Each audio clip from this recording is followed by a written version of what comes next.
नमस्कार. मी प्राध्यापक मिलिंद गायकवाड. यश अकॅडमीमध्ये आपलं मनपूर्वक स्वागत. मित्रांनो, इयत्ता 11वी सेंट्रलाइज ऑनलाईन ॲडमिशन प्रक्रिया राबविण्यात येत आहे. यासाठी नेमक्या किती फेऱ्या होणार आहेत, आत्तापर्यंत किती फेऱ्या झाल्या, यापुढे किती होणार आहेत आणि नियमित फेरी क्रमांक 3 जी आता सुरू होत आहे, या फेरीचं नेमकं वैशिष्ट्य काय असणार आहे की यामध्ये प्रत्येक विद्यार्थ्यानं अतिशय काळजी घेणं गरजेचं आहे. यामध्ये जर काही विद्यार्थ्यांच्याकडून चूक झाली तर ती पुन्हा दुरुस्त करणे नाही. त्यामुळं नेमकं नियमित फेरी क्रमांक 3 ही वैशिष्ट्यपूर्ण का आहे हे समजून घेणं या व्हिडिओमध्ये खूप गरजेचं आहे आणि त्या दृष्टीनं आपण आज चर्चा करणार आहोत. आजपर्यंत आपल्याला माहित आहे की 0 फेरी, त्यानंतर फेरी क्रमांक 1, फेरी क्रमांक 2 यामध्ये कॅप आणि कोटा दोन्हीच्या माध्यमातून 0 फेरी सोडली तर दोन्ही फेऱ्यांमध्ये कॅप आणि कोटा प्रवेश या दोन्ही पद्धतीनं दिलेला आपल्याला पाहायला मिळतोय. आता यामध्ये विशेष या तिसऱ्या फेरीचं वैशिष्ट्य नेमकं काय, तर मित्रांनो, यानंतर जी फेरी होणारी आहे त्याला चौथी फेरी आपण म्हणूया. त्याला खरं नाव दिलेलं आहे ओपन टू ऑल, सर्वांसाठी खुली. सर्वांसाठी खुली या शब्दाचा अर्थच असा आहे की यामध्ये कोणत्याही प्रकारचं आरक्षण लागू असणार नाही. इथंच खरी धोक्याची घंटा आहे. म्हणजे आरक्षण लागू नाही याचा अर्थ ओपन टू ऑल फेरी म्हणजे चौथी फेरी ही फक्त आणि फक्त तुमच्या मार्कानुसारच म्हणजे गुणवत्तेनुसारच प्रवेश दिले जाणार आहेत.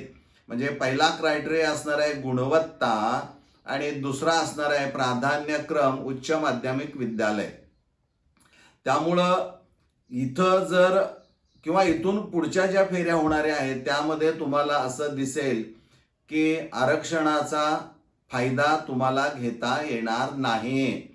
आणि म्हणून मित्रांनो, नियमित फेरी क्रमांक 3 ही तुमच्यासाठी एक शेवटची संधी आहे असं म्हणायला काही हरकत नाही.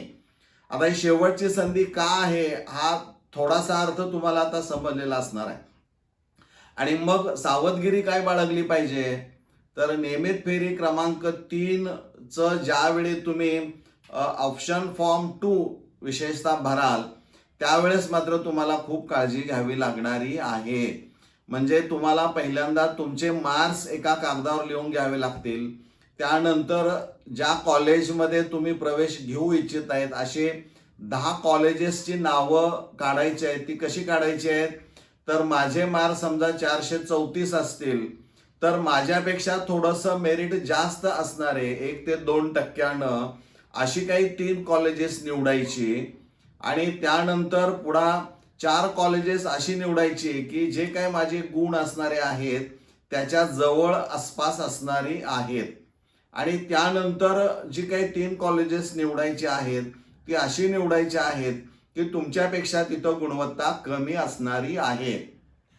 याला 3 टायर कॉलेज आपण म्हणायला काही हरकत नाही.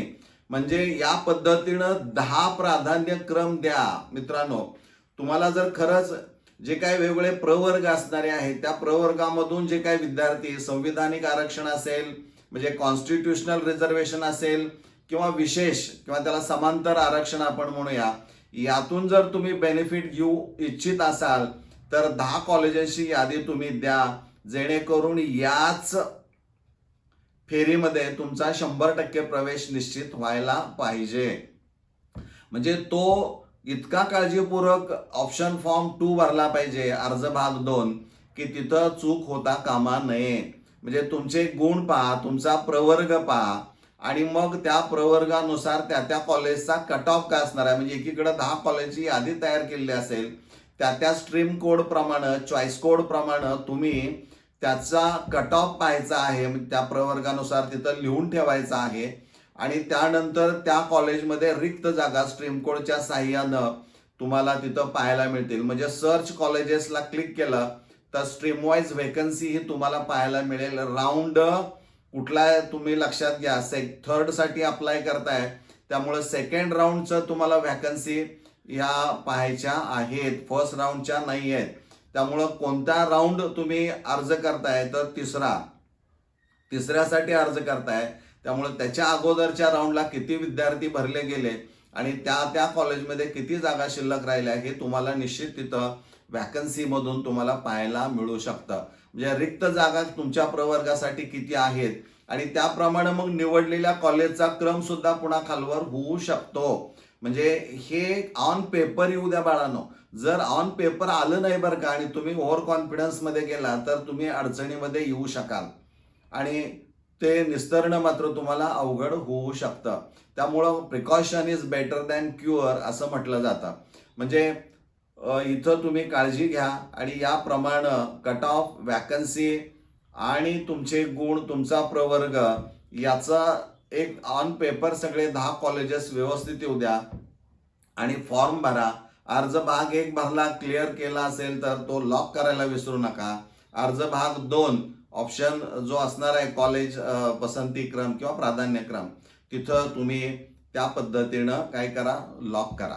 लॉक करणं म्हणजे सबमिट करणं, याचा अर्थ मी पुढच्या प्रवेश फेरीसाठी अर्ज केलेला आहे आणि मग तो अर्ज तिथं तुम्हाला त्या सिस्टीममध्ये तो अर्ज दिसेल. जर तुम्ही लॉक करायला विसरला तर तो सिस्टीम ॲक्सेप्ट करत नाही. म्हणजे भले तुम्ही सगळं व्यवस्थित केलं असेल आणि लॉक करायला विसरला तर system will not accept your online application form for round 3. Is that clear?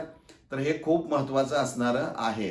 आता यामध्ये सगळ्यात महत्त्वाचं काय आहे ते पुन्हा एकदा सांगतोय. तिसऱ्या फेरीनंतर पुढच्या ज्या फेऱ्या होणाऱ्या आहेत त्या प्रत्येक फेरीला, कारण एक ओपन टू ऑल होईल, त्यानंतर मुलींची विशेष फेरी होणारी आहे, त्यानंतर गरजेनुसार फेऱ्या पुढे वाढवल्या जाणाऱ्या आहेत. म्हणजे इथं पुढच्या सर्व फेऱ्यांना आरक्षण लागू असणार नाही, हे सगळ्यात महत्त्वाचं आहे. आता इथं आरक्षण लागू नाही म्हणजे मग तुम्ही ज्यावेळी त्या ओपन टू ऑल फेरीला अर्ज कराल, ओपन टू ऑल फेरीला, चौथ्या फेरीला ज्यावेळी अर्ज कराल त्यावेळेस मात्र तुम्हाला कट ऑफ आणि व्हॅकन्सी पाहताना त्या कॉलेजच्या कशा पाहिजे आहेत, तर व्हॅकन्सी पाहताना जनरल जो शेवटचा पार्ट असणार आहे आणि खाली रिमेनिंग सीट्स प्युअर या पद्धतीनं तिथं ते मार्क्स पाहिजे आहेत. म्हणजे जनरलच फक्त पाहायचं आहे, कारण त्याच्या अगोदर जे काय कॅटेगरी प्रवर्ग असणार आहेत तिथं ते ॲप्लिकेबलच होऊ शकत नाही. बरोबर आहे. त्यामुळं तुम्ही रिमेनिंग सीट्स प्युअर आणि इकडं जनरल, त्याचा जो तिथं जे मार्क्स असणार आहेत ते तेवढे तुम्ही विचारात घ्यायचे आणि त्याप्रमाणे मग ते पसंतीक्रम तुम्ही ठरवायचा आहे. व्हॅकन्सीला तुम्हाला सुद्धा तेच करावं लागणार आहे. त्या कॉलेजच्या स्ट्रीम कोड प्रमाणे व्हॅकन्सी तुम्ही तपासत असाल तर जनरल आणि इकडून रिमेनिंग सीट्सला असणार आहे तिथं किती जागा शिल्लक आहेत हे तुम्हाला तिथं कळू शकेल. म्हणजे कोणत्याही प्रवर्गाचा विचार तिथं अजिबात केला जाणार नाही. पण जे आरक्षण धारक विद्यार्थी असणारे आहेत ज्या प्रवर्गाचे, त्यांना जरी तुम्ही जनरलमधून तुम्ही प्रवेश घेत असला तरी तुमचं जे काही ओरिजिनल मूळ कास्ट कॅटेगरी असणारी आहे त्याच्या सर्व फॅसिलिटीज तुम्हाला मिळणार.